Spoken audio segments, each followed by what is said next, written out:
ഒരു മിക്സിയുടെ ജാറിലേക്ക് 1/4 ടീസ്പൂണ് കുരുമുളകാണ് എടുത്തിട്ടുള്ളത്. ഒരു 1/2 ടീസ്പൂണ് ജീരകം എടുത്തിട്ടുണ്ട്, ചെറിയ ജീരകം. അതുപോലെ ഒരു 1/2 ടീസ്പൂണ് മഞ്ഞൾപ്പൊടിയും കൂടി ചേർത്ത് ഇതൊന്ന് പൊടിച്ചെടുക്കാം. പൊടിച്ചെടുത്ത മിക്സിയുടെ ജാറിലേക്ക് തന്നെയാണ് ഒരു 10 അല്ലി ചുവന്നുള്ളി, 10 അല്ലി വെളുത്തുള്ളി ഇട്ട് കൊടുക്കാം.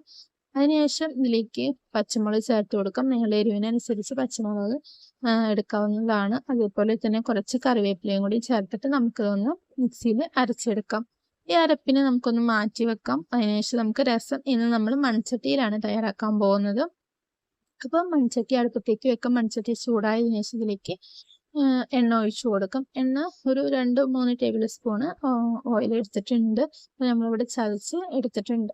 ഈ ചട്ടി നല്ല ചൂടായി, എണ്ണയെല്ലാം ചൂടായി വന്നതിന് ശേഷം ഇതിലേക്ക് കടുക് ഇട്ട് കൊടുക്കാം. കടുക് നല്ലോണം പൊട്ടി വന്നതിന് ശേഷം ഇതിലേക്ക് ഒരു 1/4 ടീസ്പൂൺ ഉലുവ ചേർത്ത് കൊടുക്കാം. ഇതിലേക്ക് വറ്റൽമുളക് ചേർത്ത് കൊടുക്കാം.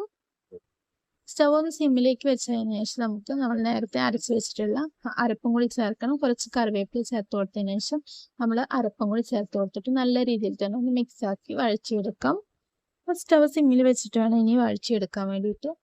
ഒരു പകുതി വഴറ്റി നമ്മൾ ഇതൊക്കെ ഒന്ന് മൊരിഞ്ഞ് വരുന്ന സമയത്ത് നമുക്ക് സ്റ്റവ് സിമ്മിലേക്ക് വെക്കാം. ഇനി ഇതിലേക്ക് ഒരു 1/4 ടീസ്പൂൺ മഞ്ഞൾപ്പൊടി, അതേപോലെ തന്നെ ഒരു 1/4 ടീസ്പൂൺ മുളക് പൊടിയും കൂടി ചേർത്ത് കൊടുക്കാം.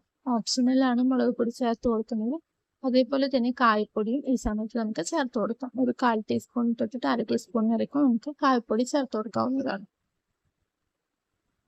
ഇനി നമുക്കിതിലേക്ക് നമ്മൾ നേരത്തെ പുളി വെള്ളത്തിലിട്ടിട്ടുണ്ടായിരുന്ന പുളീനെ നല്ലോണം പിഴിഞ്ഞിട്ട് ഒരു 3/4 ലിറ്റർ വെള്ളമാണ് ഞാൻ എടുത്തിട്ടുള്ളത്.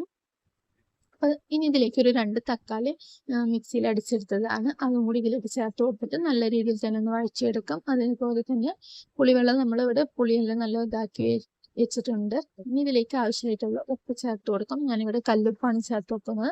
അതും കൂടി ചേർത്ത് കൊടുത്തിട്ട് നല്ലൊന്ന് മിക്സ് ആക്കി എടുക്കാം. തക്കാളി 2 പഴുത്ത തക്കാളി മിക്സിയിലൊന്ന് അടിച്ചെടുത്തതാണ് ചേർത്ത് കൊടുത്തിട്ടുള്ളത്. നല്ലൊന്ന് വഴറ്റിയെടുക്കാം. അതിനകത്ത് ഒന്ന് തെളിഞ്ഞ് വരുന്ന സമയത്ത് നമ്മൾ നേരത്തെ പുളി വെള്ളത്തിലിട്ടിട്ടുണ്ടായിരുന്ന പുളിനെ നമ്മളൊന്ന് പിഴിഞ്ഞ് നല്ല എടുത്തിട്ടുണ്ട്. അപ്പം ഇനി ആ വെള്ളം നമുക്ക് ഇതിലേക്ക് ഒഴിച്ചു കൊടുക്കാം. മിക്സ് ആക്കി കൊടുക്കാം. അപ്പം മൺചട്ടി സ്റ്റവ് ഒന്ന്